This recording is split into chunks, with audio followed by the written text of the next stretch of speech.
half of you won't be able to finish watching this episode because we apparently have a shorter attention span than a goldfish.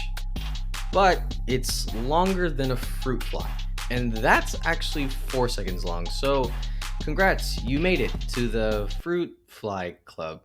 Anyways, a study back in 2015 actually showed the whole world that us as humans have an average attention span of 8.25 seconds.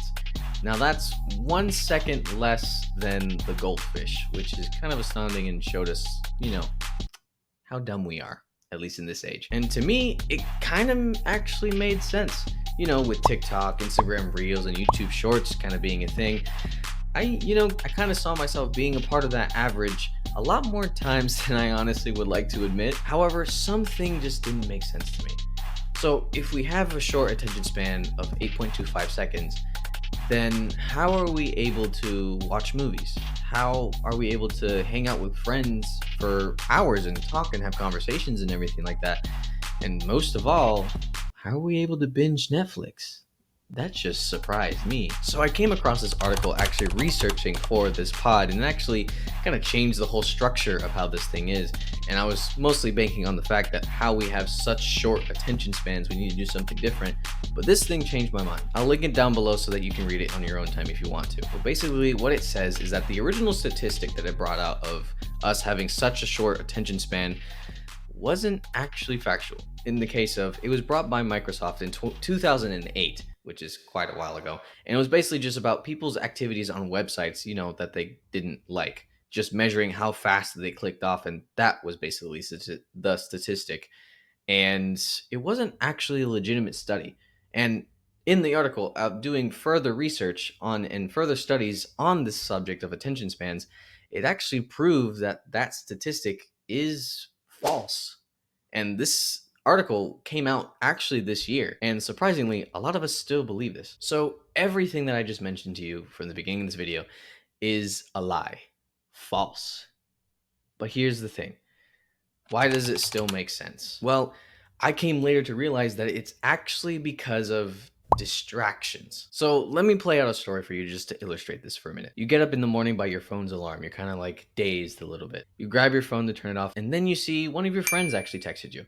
So you say to yourself, let me give him a quick reply. So you reply, and then you get to see all the notifications you got from Instagram, for instance. So you go ahead and check them out. And when you're checking them out, you DM a few people, you see some stories, you see some memes, you laugh a little bit. And then as that time goes on, it's been 30 minutes. It's been half an hour. And you have work in less than half an hour from now. So you get up from your bed, you're racing everywhere. You race to the bathroom to go get ready. You eat something small so that you can leave and you're out the door immediately. Now your adrenaline is pumping and now your mind is racing and you're already tired and the day has just begun. And see, that honestly used to be my life. I would just get distracted at the beginning of the day and it would ruin my entire flow of the entire day because I used so much of my energy and allowed something to take my attention away from me.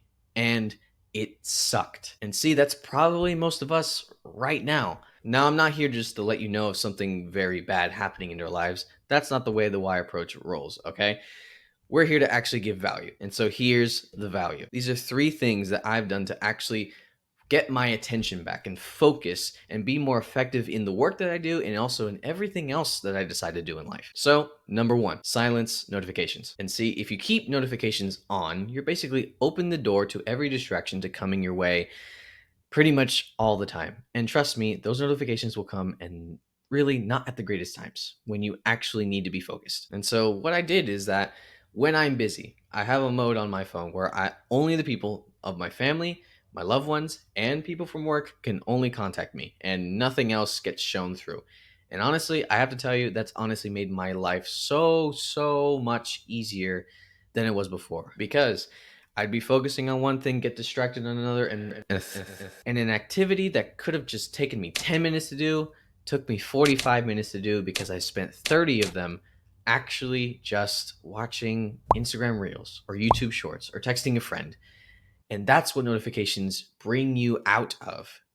We want to focus on something. Number 2, close your tabs and throw away your gosh dang phone. See, I always work on my computer. And fun fact, I actually learned this recently from a YouTube video actually. Did you know that it only takes you about 2 seconds to actually pull up the YouTube and go into YouTube and pretty much click any video that you want?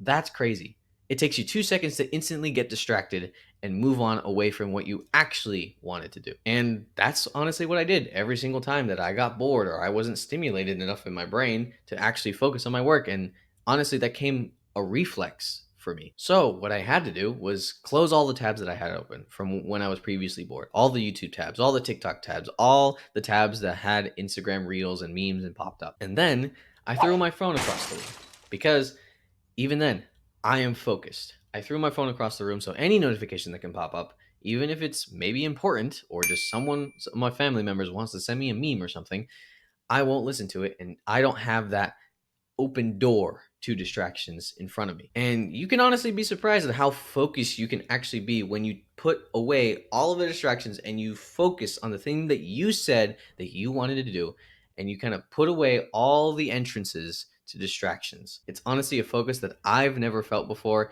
and I've never been more effective than I was when I did it. And number three, do any kind of work or focused activity in 30-minute sessions. I actually started implementing this year when I was a content manager, and it honestly changed the game for me. It helped me be organized with how much time I was actually devoting to creating a piece of content and understanding how much time it needed to create to a piece of content.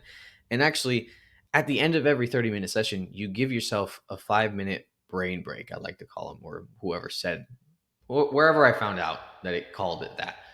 It gives yourself a 5-minute brain break where you can actually sit back, relax, and disengage your mind so that you can reflect, recharge, and then go back and be more creative than you've ever been. And when I started doing this, I was just so much more creative over the long haul than I've ever been before. So now, if you want to give your attention to actually something that will help you, go listen to the last episode that'll actually help you gain the awareness that above average people have so that you can start changing your life one tiny little step at a time. Now, while that was a short one, we're trying something different over here.